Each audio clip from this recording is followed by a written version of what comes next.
Un territoire actif sur Radioactive. Et on va accueillir au téléphone nos deux invités de ce jour. Je vous propose d'écouter ça tout de suite sur le 101.9. Un territoire actif un petit peu à distance aujourd'hui exceptionnellement et pour des raisons pratiques. C'est au téléphone que nous avons Jacques-Charles Danzer et que nous avons Gwen Combien au téléphone. Tous les deux font partie de la Chambre de commerce et d'industrie et nous allons évoquer la stratégie client, la stratégie commerciale pour bien réussir votre vie entrepreneuriale. Bonjour à tous les deux. Bonjour. Et merci d'être avec nous ce midi pour, dans le cadre d'un territoire actif, évoquer ces sujets assez au cœur de l'actualité et surtout qui font partie intégrante de la vie d'une entreprise. Jacques-Charles, je vais commencer par vous. À quel moment un ou une employeur, employeuse, un ou une entrepreneur, entrepreneuse doit s'adresser à vous ? Alors aujourd'hui, on a tout type de clientèle, essentiellement des créateurs d'entreprises, bien évidemment, chez qui il y a beaucoup de choses à voir. Mais ça peut être également une PME, une entreprise qui a plusieurs années d'activité et qui souhaite améliorer sa performance commerciale. Donc c'est vraiment une offre qui s'adresse à toute typologie d'entreprise. Donc c'est une offre qui apparaît à un moment donné dans la vie de l'entreprise, où on peut dire que pratiquement dès le début de l'aventure entrepreneuriale, c'est intéressant de venir vous rencontrer. Alors je dirais que ça peut être intéressant vraiment au démarrage pour bien entamer la stratégie commerciale. En effet, on n'a qu'une seule bonne occasion de bien faire, donc ça peut être très important de démarrer par ce type d'accompagnement-là.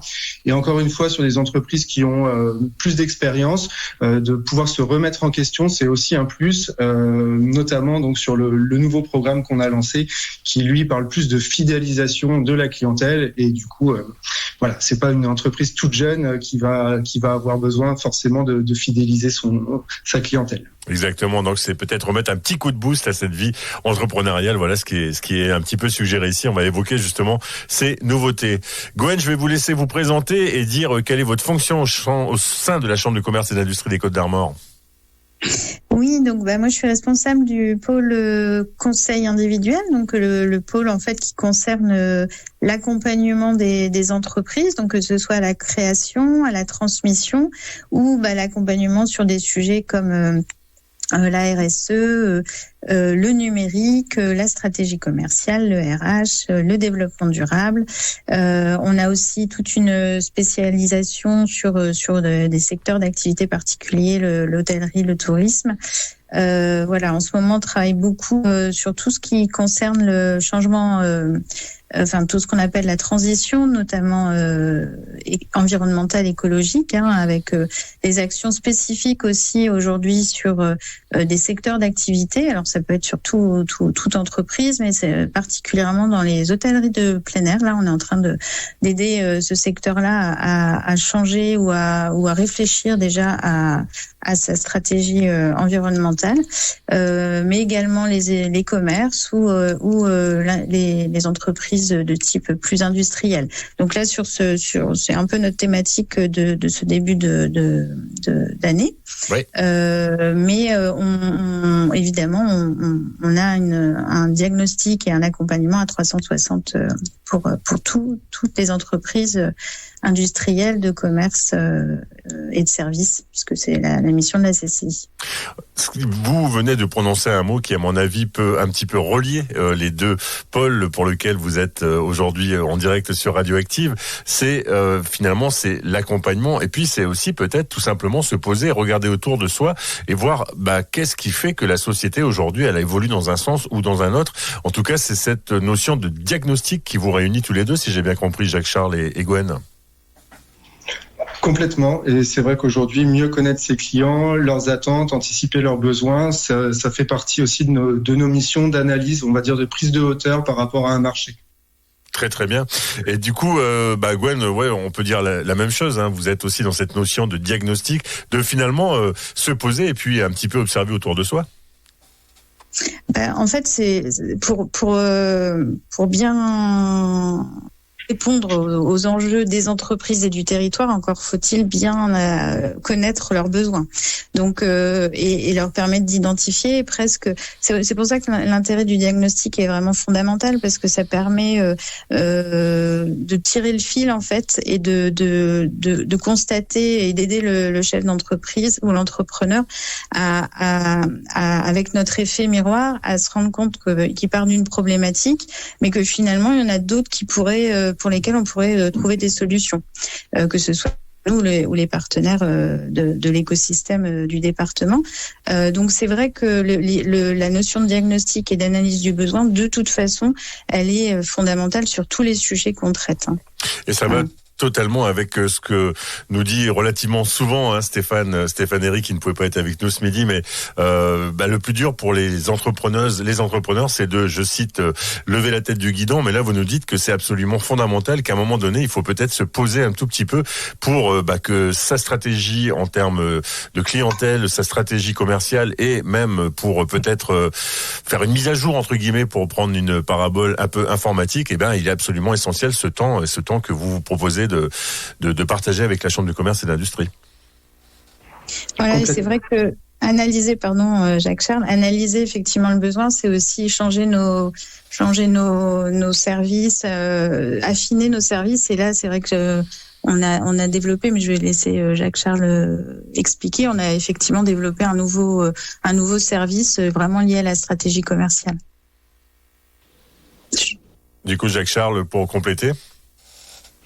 Je vais juste donner une statistique rapide. C'est 70% des PME collectent des données, mais seuls 30% de celles-ci les utilisent. Donc on voit que l'or noir, on va dire, de ce siècle, ça va être quand même la data, la donnée. Il y a beaucoup d'entreprises qui en collectent finalement de ces données, mais peu finalement les utilisent. Et c'est là où on a vu qu'il y avait certainement une valeur à utiliser ces données, à les disséquer pour justement mieux comprendre sa clientèle et donc finalement mieux les fidéliser également. J'avoue, je suis un peu étonné quand j'entends ce propos-là, Jacques-Charles, parce que on sait qu'aujourd'hui c'est un véritable marché, que la vente et la revente de données, avec d'ailleurs pas que des côtés très comment dirais-je, très vertueux. Voilà, merci pour le terme, parce qu'on se rappelle effectivement de ce qui s'est passé avec Meta notamment. Mais là, vous nous dites que finalement il y a plein de chefs d'entreprise qui prennent pas le temps finalement de les analyser, ces datas. C'est ça, soit par manque de personnel, tout simplement, parce que faire ce genre de travail, c'est assez chronophage, ça prend du temps. Mais aujourd'hui, il y a beaucoup d'entreprises qui ont énormément de data, mais qui finalement ne les utilisent quasiment pas. Et c'est là où finalement, on s'est dit, il y a quand même un trou dans la raquette. Et avec l'aide d'une collègue qui, elle, est vraiment spécialisée dans la donnée, on a sorti un nouveau produit qui est basé justement sur l'analyse du fichier client, puis une enquête de satisfaction, et en ressort à la fin, suite à cette analyse, une co-construction de la stratégie commerciale. Donc il y a vraiment un travail dont la pierre fondatrice finalement, c'est vraiment la donnée, la data des entreprises. Et on sait qu'aujourd'hui la data, c'est pratiquement même, et je suis tout à fait sérieux, des œuvres d'art. Il y en a qui montrent comme ça la data sous forme un peu ludique, pédagogique. C'est le genre d'outil que vous avez développé à la Chambre de commerce et d'industrie pour peut-être rassurer finalement les chefs d'entreprise, pour avoir une vision assez chef-eux, évidemment, pour avoir une vision comme ça un petit peu, peut-être plus sympathique qu'un simple dossier ou une simple feuille Excel. Alors, on est dans le concret, c'est pas du NFT qu'on vend. Mais effectivement, on est également là-dessus sur une vraie enquête de fond finalement, sur étudier des indicateurs clés pour les entreprises, et puis une mise en forme aussi de leurs fichiers clients, et ensuite une analyse très fine finalement pour savoir qui sont les détracteurs des entreprises, qui sont les promoteurs finalement, et le but de tout ça, c'est qu'il y ait de moins en moins de détracteurs et de plus en plus d'ambassadeurs finalement de l'entreprise. Et on sait qu'un client finalement mécontent, surtout sur le net, va le dire en moyenne 115 fois, alors qu'un client content va le dire moins de 10 fois. Donc le ratio est vraiment très en défaveur des entreprises. Donc c'est extrêmement important de comprendre finalement pourquoi on a des clients qui ne seraient pas satisfaits par notre produit ou par notre service. Et là, vous répondez en partie à la question que je voulais vous poser, c'est-à-dire qu'effectivement aujourd'hui, tout citoyen ou nos citoyens, eh bien, est un peu un juge, notamment des entreprises auxquelles il a affaire. Hein, voilà. Et effectivement, les gens ont tendance à mettre des notes quelque part sur un espace. Pour le coup, vous nous dites que là, c'est absolument important aujourd'hui. Oui, effectivement, c'est la fameuse note Google qu'on voit de plus en plus. Faut savoir que il y a énormément de personnes qui, avant de choisir un produit ou un service, vont déjà faire leur choix en amont grâce ou à cause des avis. Donc, mettre en place, même dans ces process de vente pour les entrepreneurs, des remontées régulières des avis Google, c'est extrêmement important, et savoir les analyser également encore plus. Mais ça doit être d'ailleurs un côté presque angoissant pour le coup, parce que pour le chef d'entreprise qui voilà, fait énormément de choses pour essayer d'améliorer au mieux sa capacité de production, tout ça peut être presque ruiné par une mauvaise note, si je vous suis. Ça fait qu'il y a une pression de plus en plus forte effectivement sur les chefs d'entreprise. Hein. Ça c'est indéniable. Ça les oblige aussi quelque part. Maintenant, voilà, il faut prendre le train en marche et puis construire finalement l'identité de sa marque avec le client au centre plutôt qu'à la fin du cycle et de marketing, etc. Donc vraiment penser un produit ou un service pour le client. Gwen, ces outils qui sont développés, auxquels vous accompagnez, parce qu'on n'a pas parlé encore d'IA, qui est voilà un sujet qui est tout à fait au cœur de l'actualité. Et je sais que vous en êtes aussi voilà, vous portez cette notion d'intelligence artificielle au sein de la CCI. Lorsque l'on entend ce genre de choses, là, vous devez aussi répondre à ces questions, peut-être un peu, comment dire, être à l'écoute des chefs d'entreprise et leur faire prendre conscience de ce genre de choses. Oui, c'est ça. Alors c'est vrai que du coup, on a profité d'une opération qui était menée par le MEDEF dans le cadre du Tour de France de l'IA. Pour déjà assister à cet événement qui était assez remarquable et qui a motivé qui a montré qu'il y avait beaucoup d'intérêt en fait, parce qu'il y avait à peu près 300 chefs d'entreprise, et la moitié en fait dans la salle finalement, pas forcément des chefs d'entreprise, mais en tout cas la moitié de la salle n'avait pas utilisé l'IA, un quart n'avait pas été accompagné, et encore un quart pas sensibilisés. Donc c'est vrai qu'on sait sait tous qu'en fait on est tous dans les starting blocks, que ce soit les chefs d'entreprise ou l'écosystème qu'on représente.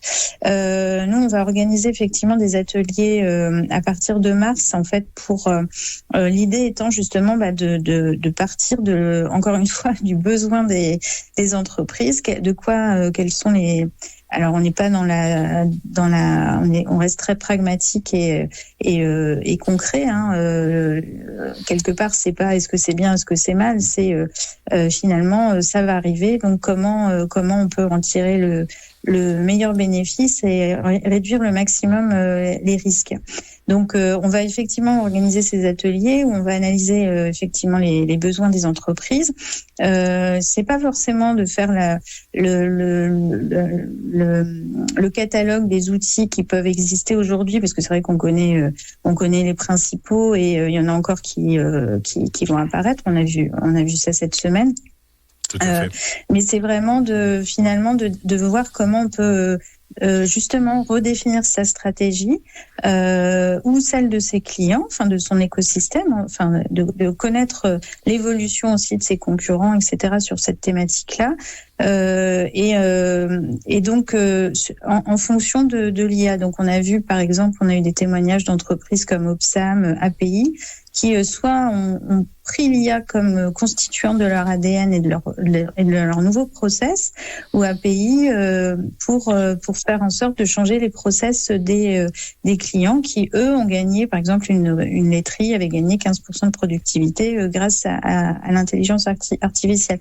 Donc ça veut dire en fait finalement se partir vraiment de ne pas forcément craindre ou simplement utiliser les outils, mais voir en quoi finalement cette nouvelle technologie très puissante va impacter et en quoi finalement on peut l'utiliser. Voilà, c'est un peu ça, en veillant bien sûr au risque qui sont la sécurité. Enfin, il y a beaucoup de thématiques d'éthique, liées à l'impact que ça peut avoir sur le travail et les tâches. Voilà, donc on est vraiment sur cette définition de la stratégie d'entreprise, mais du coup, aussi on revient à la notion, comme disait Jacques Charles, de la stratégie commerciale, de la stratégie RH, comment répondre à un appel d'offres. Enfin voilà, on va forcément arriver sur ces thématiques à un moment donné. Et nous, derrière, on développera d'autres outils, d'autres ateliers à partir du 2e semestre qui seront plus spécifiques. Voilà, le premier semestre, on va être plus sur co-construire avec les entreprises qu'on accompagne lors de ces ateliers, et bien réfléchir aux besoins. Et puis, dans un deuxième temps, répondre aux besoins en faisant venir des experts. Voilà un peu le programme. C'était un peu long, pardon, mais les ateliers de l'IA qui s'appellent les cafés de l'IA. Voilà. C'est très très bien. Pourquoi ? Parce que forcément, il y a plein de questions qui nous apparaissent. Gwen, c'est d'abord... Et vous allez me répondre forcément oui, tous les secteurs sont concernés parce que tout le monde est impacté. Cet exemple de la laiterie, il est assez parlant parce que quand on pense agriculture, on pense pas forcément IA, sauf que c'est peut-être l'un des domaines où elle est déjà en route. Et puis, c'est pas que le futur, c'est déjà le présent pour le coup. Ah complètement. On voit bien que tout le monde... beaucoup de personnes aujourd'hui utilisent le ChatGPT, etc. On a aussi, on s'en rend pas forcément compte, mais des tâches automatisées par les chatbots, etc. Ça fait longtemps que ça existe. On voit que le secteur de la médecine, ça va être révolutionnaire dans le sens où déjà là, tout le monde, moi je suis pas une spécialiste, mais tout le monde dit que ça va être, c'est déjà extrêmement impactant et d'ailleurs posant aussi la question du rôle du corps médical. Voilà, ça va être sur tous les secteurs, que ce soit les services, l'industrie, la logistique, et dans une même entreprise, ça va toucher tous les services de toute façon. Donc c'est vrai que il faut le penser comme avec beaucoup de hauteur, surtout en ce moment, parce qu'on est aussi tous à la fois curieux, certains enthousiasmés et beaucoup inquiets. Si vous nous rejoignez, je vous rappelle que nous sommes toujours en compagnie de Jacques Charles et de Gwen de la Chambre du commerce et d'industrie dans le cadre de notre rendez-vous Interrictoire Actif, et on évoque les stratégies, j'ai envie de dire les nouvelles stratégies pour à la fois fidéliser une clientèle et peut-être faire prendre conscience aux chefs d'entreprise que le web ce n'est pas neutre, pour être très très schématique. La question que je voulais vous poser, c'est tout simplement, est-ce qu'il y a des résistances aujourd'hui, et je pense pas forcément qu'à des personnes âgées, en étant très schématique, enfin en tout cas des entrepreneurs qui ont déjà un peu d'expérience. Est-ce qu'il y a des résistances en disant oui mais de toute façon on s'en fiche, etc. Parce que ce que vous nous dites, c'est que de toute façon on ne peut pas s'en ficher. Des résistances, il y en a quand même de moins en moins. On le voit, c'est de plus en plus natif, même dans les téléphones. Les moteurs de recherche tournent avec de l'IA, etc. Donc, je pense qu'il y aura deux types d'entreprises, celles qui vont être, on va dire, enclins à prendre le train en marche, et les autres, celles qui prendront le train en marche, peut-être auront quand même des résultats un petit peu meilleurs ou un peu plus rapides que les autres. C'est vraiment une aide. Faut pas en avoir peur. Évidemment, l'humain garde toujours la main sur cet outil-là. En tout cas, c'est ce qu'on essaye d'apprendre aux créateurs d'entreprises, de l'utiliser vraiment comme un assistant, mais pas plus non plus. C'est pas ça qui va vous faire votre stratégie commerciale. Là, il y a besoin d'une expérience humaine réelle. Et c'est ça qui va peut-être faire la différence, Jacques Charles. Complètement. Mais le fait d'optimiser une expérience avec des outils modernes, effectivement, peut être quand même un gain de temps qui est très appréciable, surtout pour des créateurs d'entreprises qui sont multitâches, qui ont énormément de choses à faire. Donc, si on parle de communication, bien entendu, c'est un outil extrêmement puissant qui peut faire gagner peut-être 80% de temps quand même. Donc, c'est pas négligeable. Non, c'est pas négligeable. 80% de temps, c'est même révolutionnaire pour le coup, parce que le terme a été un petit peu utilisé tout à l'heure. Et effectivement, il va dans ce sens-là. Aujourd'hui, là encore, Gwen, Jacques-Charles, je vous pose un peu la question à tous les deux.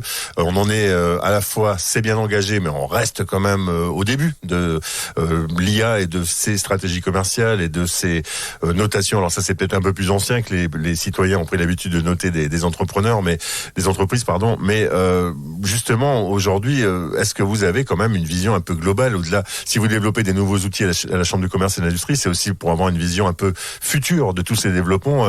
Est-ce que sans être des voyantes, sans être des Nostradamus du monde de l'entreprise, est-ce que vous avez déjà un peu une vision future justement de ce que ça va changer pour le monde de l'entreprise, que tous ces nouveaux outils?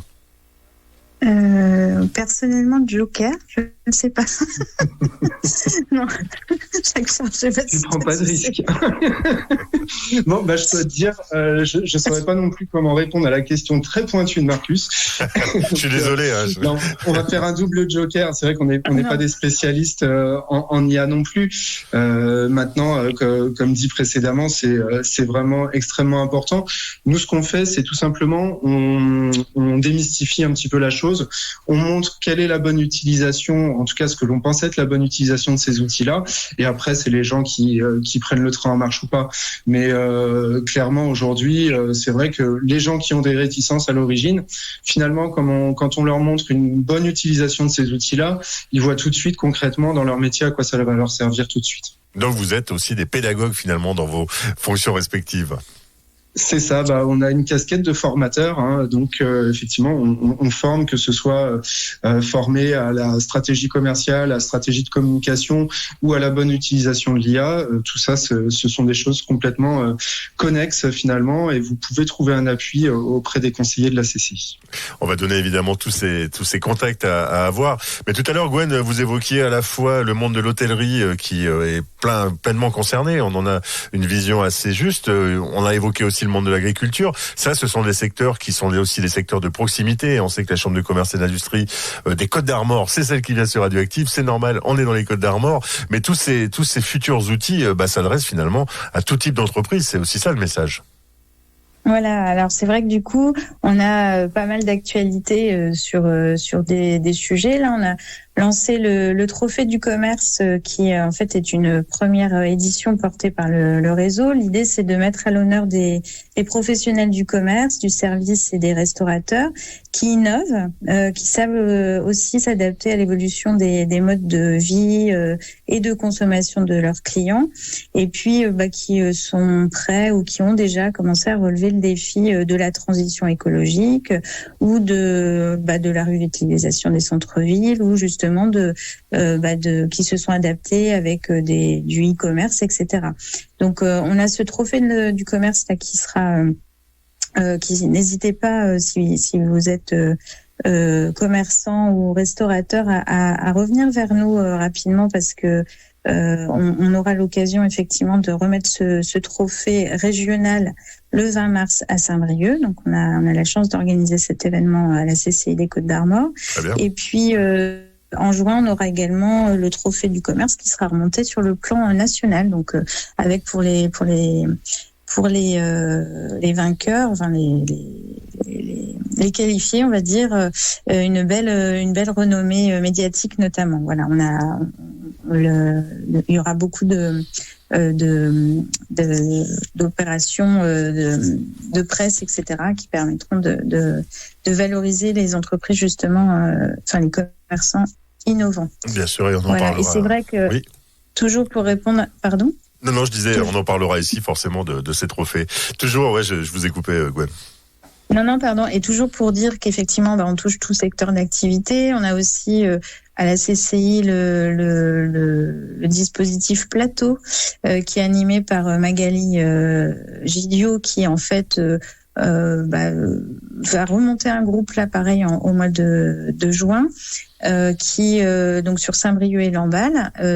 Et bon, c'est vrai que moi, en tant qu'ancienne entrepreneuse utilisatrice de Plateau pendant 2 ans, j'en garde un excellent souvenir, parce que l'objectif, c'est vraiment de monter en compétences dans une dynamique de groupe avec des pairs, que sont des entrepreneuses. Donc et puis des animateurs qui amènent énormément de contenu. Enfin, Plateau, c'est vraiment un très très bel outil de la CCI qu'il faut surtout pas hésiter à utiliser parce que c'est très précieux pour justement sortir un peu la tête de l'eau et lever la tête du guidon. Je sais pas si on peut dire ça, mais si l'expression est régulièrement utilisée. On peut pas le dire en même temps. En fait, c'est de l'aquarime à vélo, donc voilà, exactement. Non, mais c'est vraiment très très dynamique et très une vraie bouffée d'oxygène pour les chefs d'entreprise. Donc voilà. Et puis toujours pour dire qu'on est très très dans l'innovation et très attaché à notre écosystème. Je voulais simplement signaler que Baie d'Armor Entreprise et puis Innov, Village Baïséa et la CCI et 20 autres partenaires ont lancé en fait un nouveau salon Grand Ouest Innovation, donc aura lieu le 22 février. C'est la 5e édition, donc de 10h à 18h. Donc c'est vraiment ouvert à tout public.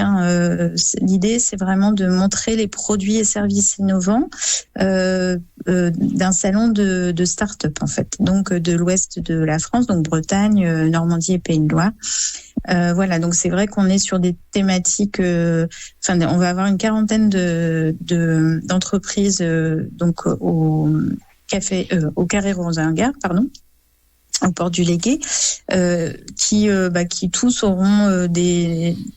montreront leur nouvelle technologie, donc que ce soit lié à la mobilité, à la santé, à la green tech, au food tech, la cosmétique, les loisirs, voilà. Donc ça va être très intéressant. Donc c'est à la fois intéressant pour les entrepreneurs et futurs entrepreneurs, mais aussi pour les enfants, jeunes publics, étudiants, familles. Enfin voilà, c'est toujours chouette de voir comment finalement il y a de nouvelles technologies qui sont développées. Donc il y aura un jury qui décernera la meilleure start-up du salon, et puis un jury coup de cœur aussi. Voilà. Parfait, mais ça en fait des... Donc c'est le 22 février de 10h à 18h. Et c'est ouvert à tout public, 22 février, là encore, on réannoncera la date sur Radioactive, ça va de soi. Ce que vous nous dites finalement, c'est que l'innovation, elle est bien quand elle est au service finalement aussi de l'humain, de l'entreprise, mais d'entreprises qui se tournent aussi vers son territoire. Tout cela n'est pas antinomique, au contraire, tout cela va ensemble finalement. C'est un cercle vertueux, tout à fait, oui. On en est convaincu.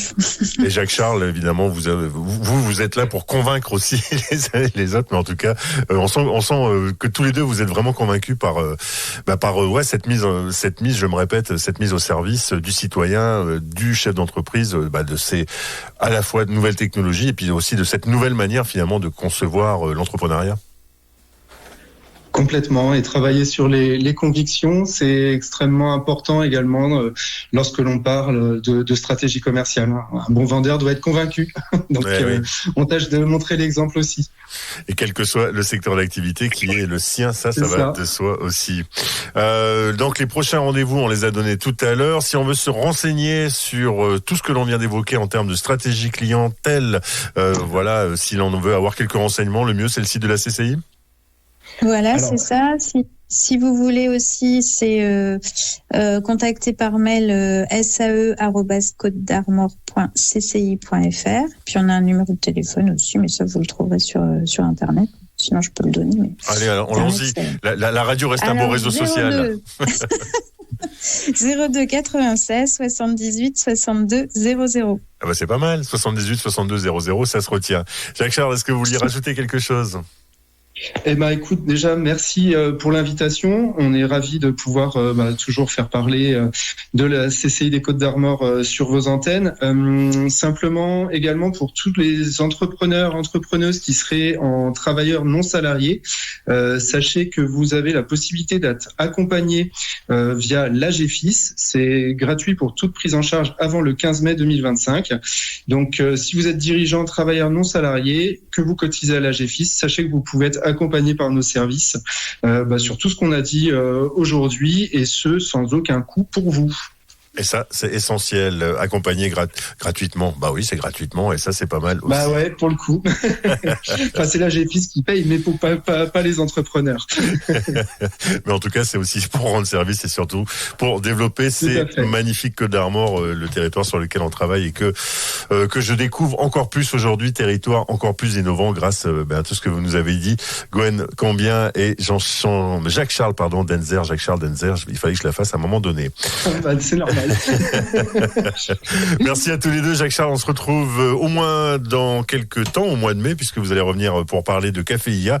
Gwen, l'invitation vous est lancée parce que quand même c'est bien le téléphone, mais on est ravis de vous recevoir aussi en physique et je vous remercie d'avoir un petit peu décalé votre agenda pour ce rendez-vous à tous les deux. Merci infiniment. Et puis un territoire actif, il porte bien son nom, ce programme. C'est aussi pour vous, pour que ce territoire soit peut-être encore plus actif qu'il ne l'est aujourd'hui. Gwen, merci. Merci beaucoup. Et merci Jacques-Charles et très très belle journée à vous tous les deux.